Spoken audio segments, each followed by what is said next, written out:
ভারত বাংলাদেশ সম্পর্ককে কেবল সাম্প্রতিক টানাপোড়েনের আলোকে দেখলে ছবিটা অসম্পূর্ণ থেকে যায়। ইতিহাসের পাতায় চোখ রাখলে বোঝা যায় এই বৈরিতা হঠাৎ জন্ম নেয়নি, বরং বিভিন্ন সময় নানা অজুহাতে নানা প্রচারণার মাধ্যমে সেটিকে উস্কে দেয়া হয়েছে। ১৯৯১ সালের প্রেক্ষাপট সেই বাস্তবতারই এক গুরুত্বপূর্ণ উদাহরণ। স্বৈরাচার এরশাদের পতনের পর একটি অবাধ ও নিরপেক্ষ নির্বাচনের মধ্য দিয়ে বিএনপি ক্ষমতায় আসে।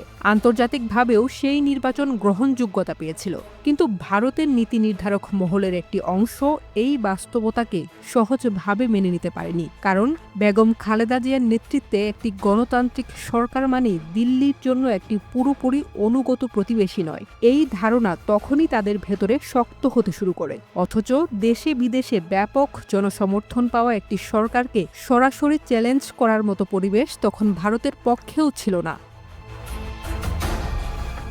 এই পরিস্থিতিতে শুরু হয় ভিন্ন কৌশল। বাংলাদেশের বিরুদ্ধে সরাসরি রাজনৈতিক অবস্থান না নিয়ে নিরাপত্তা ও সন্ত্রাসের অভিযুক্তে সামনে আনার চেষ্টা করা হয়। রাজীব গান্ধী হত্যাকাণ্ডকে সেই কৌশলের সবচেয়ে বড় হাতিয়ার হিসেবে ব্যবহার করা হয়। পশ্চিমবঙ্গের কলকাতা থেকে প্রকাশিত একটি পত্রিকায় বাংলাদেশকে হত্যাকাণ্ডের সঙ্গে জড়িয়ে ফলাও করে সংবাদ প্রকাশ করা হয়। দাবি করা হয় ঢাকায় এক বৈঠকে রাজীব গান্ধী হত্যার নীল নকশা তৈরি হয়েছিল, যেখানে আন্তর্জাতিক বিভিন্ন বিচ্ছিন্নতাবাদী সংগঠনের প্রতিনিধিরা উপস্থিত ছিলেন।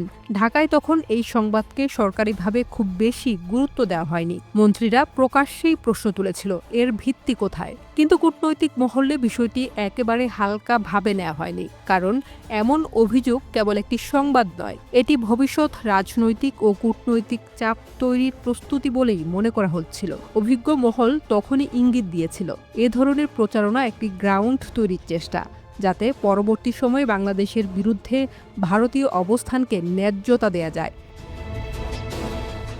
এই প্রবণতা নতুন ছিল না। এর আগেও বিভিন্ন সময়ে সীমান্ত নিরাপত্তা, বিচ্ছিন্নতাবাদ, এমনকি অভ্যন্তরীণ রাজনৈতিক সহিংসতার সঙ্গেও বাংলাদেশকে জড়িয়ে অভিযোগ তুলেছে ভারতীয় একটি অংশ।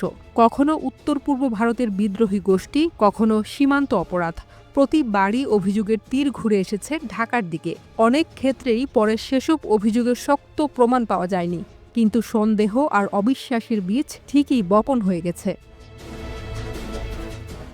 আজকের বৈরী সম্পর্কের প্রেক্ষাপটে দাঁড়িয়ে পেছনে তাকালে দেখা যায় ১৯৯১ সালে সেই রাজীব গান্ধী হত্যাকাণ্ড কেন্দ্রিক অপপ্রচার ছিল দীর্ঘ এক ধারাবাহিকতার অংশ।